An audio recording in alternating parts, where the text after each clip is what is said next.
We're on to part two. Welcome back to part two of David talking and Alex interjecting questions. Wow, see, that's pretty much what it is.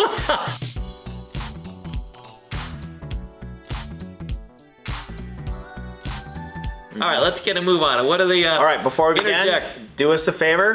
Check out our Patreon page. Also, too, if you want to learn how to play a casino game, check out our website, mycasinoquest.com. If you want to become a dealer, CEGdealers.com.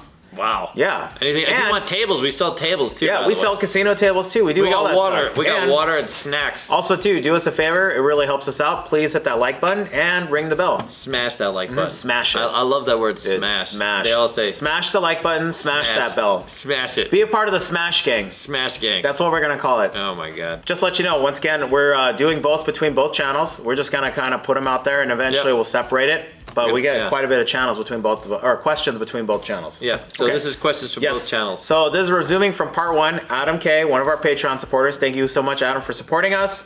He asks, and he's got a couple more questions. More questions? Yep. Wow, good job, Adam. Yep. Do you think any of the major casinos will go smoke-free in the near future? Yes, without a doubt, 100%. I think so too. Yeah, because more and more people are going smoke-free. The population of people that actually smoke, although casinos do attract a large part, and the filtration systems have gotten much better, but there's already talks for some casinos. Now, a lot of casinos have smoke-free pits and smoke-free slot areas. That's already a thing even in Laughlin, by the way. So, like, you know, it's coming to Vegas for sure. That'll be a thing. I think, like, for example, there was a casino on the East Coast, I think in Philly. They went smoke-free, didn't do well, or I think... Silver City out here in Vegas some years ago went smoke-free and went bankrupt soon after. But I think in 2020, I think we're getting closer towards smoke-free. Yep. I'll tell you what, though, they won't have a problem finding dealer jobs. No. Yeah, that's the biggest complaint among dealers is the smoke. What are some other non-strip, non-downtown neighborhoods to check out in Las Vegas? I'm always interested to see where the locals go. All right, ready? Two places. Town Square, the one that's off of the Strip. That's at Strip and like Sunset where the Fry's is. Another 5 minutes south of Mandalay Bay. Yep, they got a great movie theater in there. They got the Fry's Electronics Store, which by the way has gone way downhill. Not a big fan anymore. Used to be a big fan. Anyways, a lot of good stores. The Whole Foods in there, that type of thing. Downtown Summerlin. Coming up in the world. How fantastic is that place? They do movies at night. They've got all sorts of things going on over there. It's a great place to, also a great theater. So what about you, buddy? Me? You know, believe it or not, you know, Vegas has some pretty cool parks. You know, Springs Preserve. Yeah, so actually my girlfriend and her family went there today. Oh, it's fantastic. They got these, dude, they got these ducks. What are those things they chase you around and like, oh my God, you gotta stay the hell away from those things. They're violent. Swans? I think they're geese. Geese. Holy good job, Dennis. They'll take Dennis over here. Wow, fantastic. We gotta keep him on standby, dude, just in case. Yeah. The brain starts, Anyways, those geese, dude, they'll run you over. So local neighborhoods hang out. Yeah, that's pretty popular. Downtown Summerlin. Obviously, a lot of people hang out downtown. Fremont Street, Container Park. You know, all those bars. Container Park. All the hipster bars around that area. Yeah, no. Okay, so there's this one cool area in Henderson. I actually went with Brent. I took Brent there. Really? It's called the Booze. It's called the Booze District. Well, yeah, you're chatting a lot, dude. I know. I'm talking a lot. There's this one neighborhood in Henderson called the Booze District. There's literally like 5 breweries, a distillery, and a winery in this like commercial business area. It's next to Sunset Station. You can look it up. Yeah, it's really sweet. What about First Friday? It's too busy and it's too hipstery for me. It really is. No, by the way, but if you go to First Friday, I took my son there. He loved it. But if you're like extremely high, that's like the place to go like every First Friday. It's a very food trucks and beads and art. Great. Fantastic. It's too busy. Hey, by the way, we're introducing our own First Friday event. Actually, it's a second Friday event. Oh yeah. Wines and Wagers. Fourth Friday's Beers and Bets. It's coming to you very soon at Casino Quest. We have wine tasting and beer tasting and gambling, not really gambling, but playing and learning games. Yes. Coming soon. 2 things. Also, as well, we appreciate you guys calling us on the phone, but please, when you guys call the Casino Quest, it has to be business related. We're always working. We just can't answer a lot of that stuff. Yeah. Another mention too, if you want to come down to Casino Quest, highly recommend making a reservation. Yep. Walk-in traffic's not always guaranteed because now it's starting to get busy. By the way, a lot of reservations for, this is like turning into a big advertisement. Let's get back to the questions, but definitely reserve. We have 2 businesses. We're businessmen. We got to run our business. Yeah, we got to be. Matt, another Patreon. Matt, good. Thank you so much for supporting us. Thank you, Matt. Matt, how about a discussion of the game of craps has changed over the years and where it's headed? Also, do you think the bubble craps games have affected the live craps games? Okay, first of all, let me get the bubble crap things out of the way. Bubble craps, love bubble craps. There's a bubble crap community, a great way to be introduced and a very casual way to craft, but it's really not a crap game.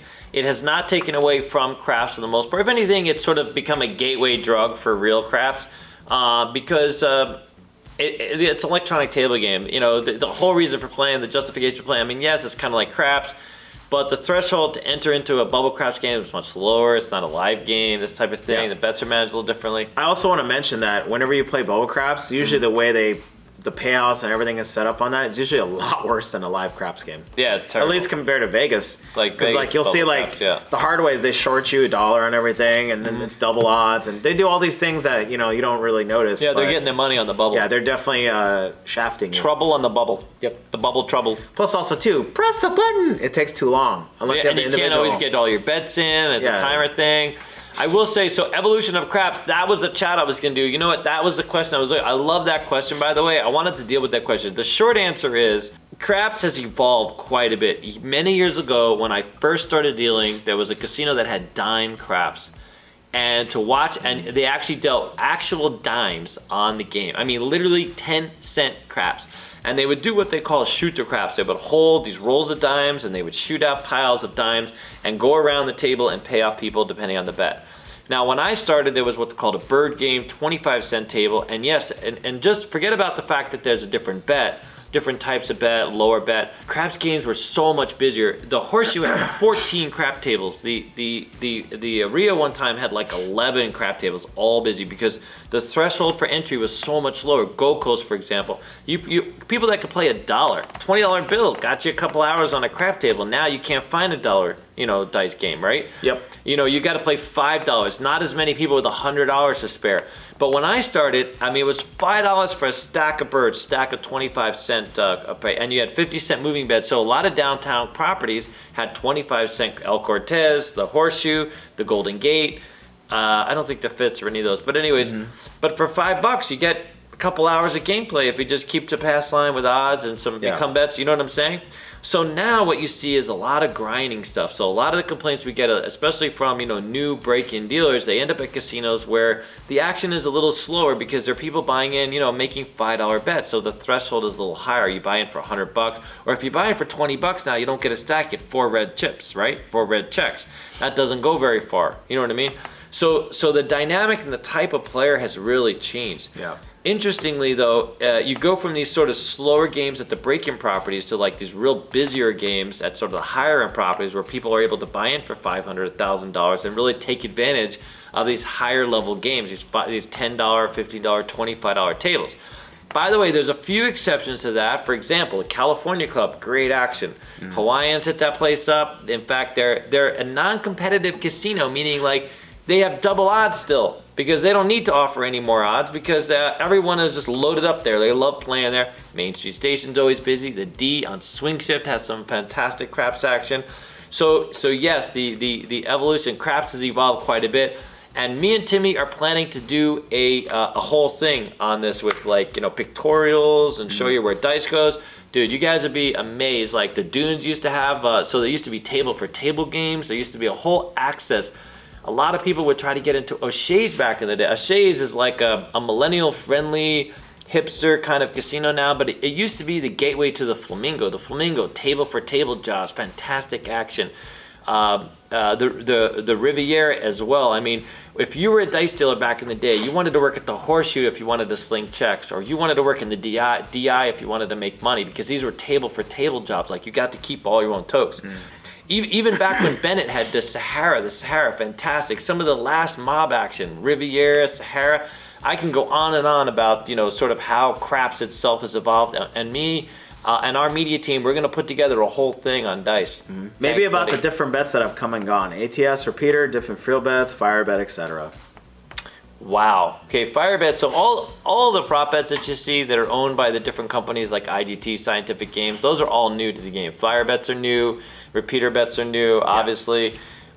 Field bets. So field bets used to be double and triple, double on 2, triple on 12. That sort of changed, double and double at a lot of places. And sort of the payoffs on prop bets used to be 16 and 32 back in the day. 16 on any easy way hopping, 32 on any hard way hopping. Now you get to a place like Caesar's Palace or high-end properties where it's 15 and 30. You know what I mean? It's like so obviously now they've got triple Zero Roulette. So really, like, the more people that come and the less educated people are, kind of the lower that the craps tables have wanted to start delivering. Well, also, yeah, in the nicest way possible, we just want to mention in the casino business, any sort of side bet is just generally a faster way for you to burn your money. Yeah. So the hold on games, by the way, the hold.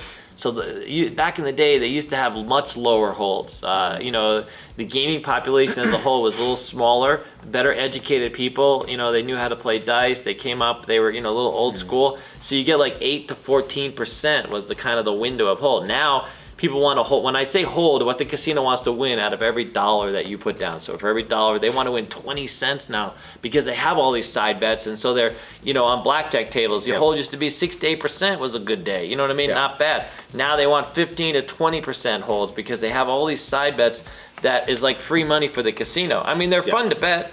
No, they're great. I would just tell you from our experience as dealers and at Casino Quest, so many people focus on putting so much money on those side bets that they don't even have enough money on the main action. I was at a casino, $5 here, $25 on the side bets. Yeah. 55 in play, $5 on the main bet, $25. Some gamblers wonder why they lose money. And by the way, did you know that they moved me so I had to tap this woman out, right, who had to go on break.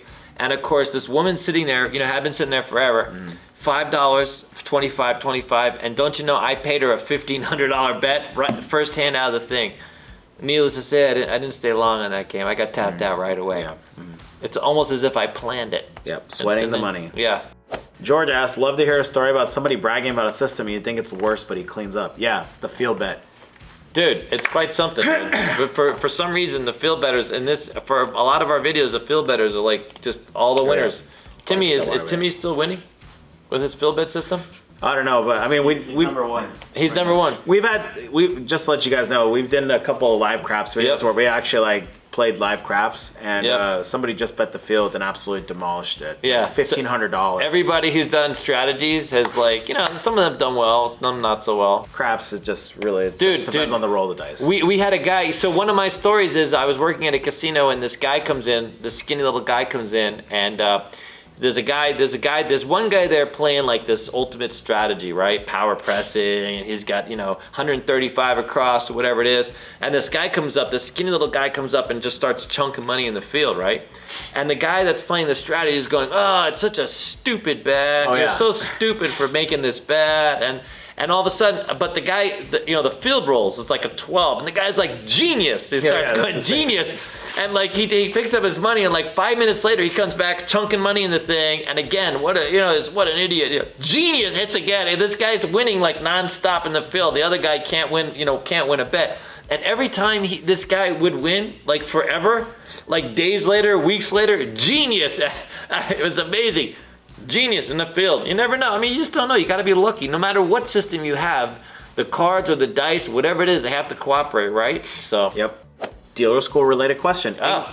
In Robert's 10-minute challenge, Mike asked, love these challenges, guys. Very entertaining to watch. I love trying them myself in my class here in Indiana. I just became a dealer at Indiana Grand, and my classmates and I love watching you guys. Just out of curiosity, how easy/difficult would it be for an experienced dealer coming from Indiana to get a job on the Strip as a dealer? Okay. Does someone with experience still have to go to a dealer school to audition for jobs? I have no idea where this career will take me, and someday I may want to venture out of the state with my new skills. Wow. Okay, the quick answer to that is we've had people come from other markets, and yes, many times, especially if you're coming from a alternative market. Like if you're coming from Atlantic City to Vegas, a lot of the same stuff goes on, right? Because it's the same procedures apply, this type of thing.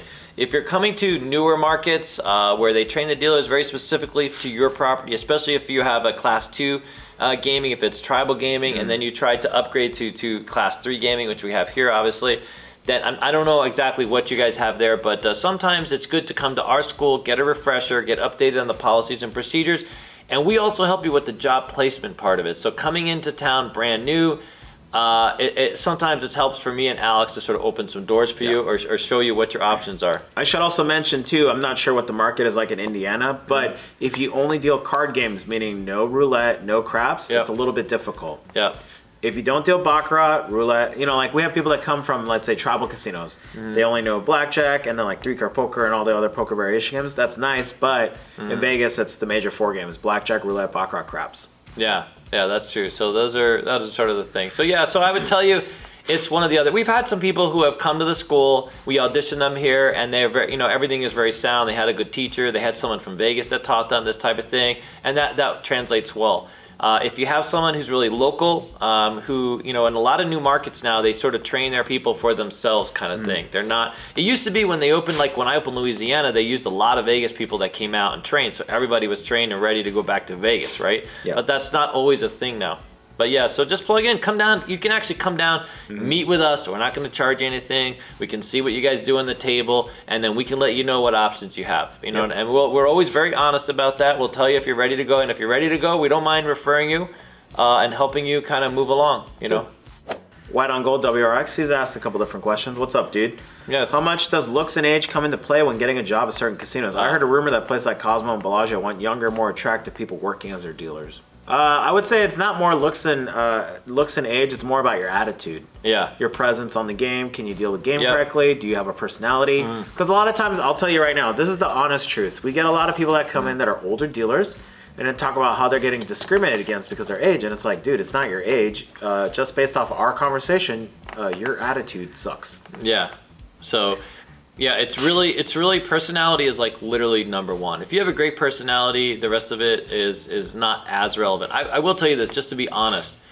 We know of a casino manager who focuses on a certain type of dealer. Like we have those conversations all the time. Now, and they're catering to a very specific market, and that's understandable. Like there literally are party pits in town that have, there's a girl recently who came through our school. She's going like literally right out of school to a top tier property.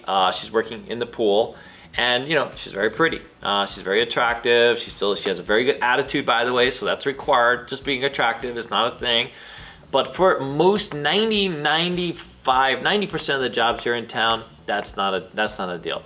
It's personality and skills and breaking in and presence and all those things that go into sort of being or getting a job. Now, like. Yes, does it help you with presence and confidence if you're confident with yourself? I mean, sure. I mean, that's the truth of it. But that's not a central thing. I mean, you can go to Cosmo and you'll see a lot of very average, regular people.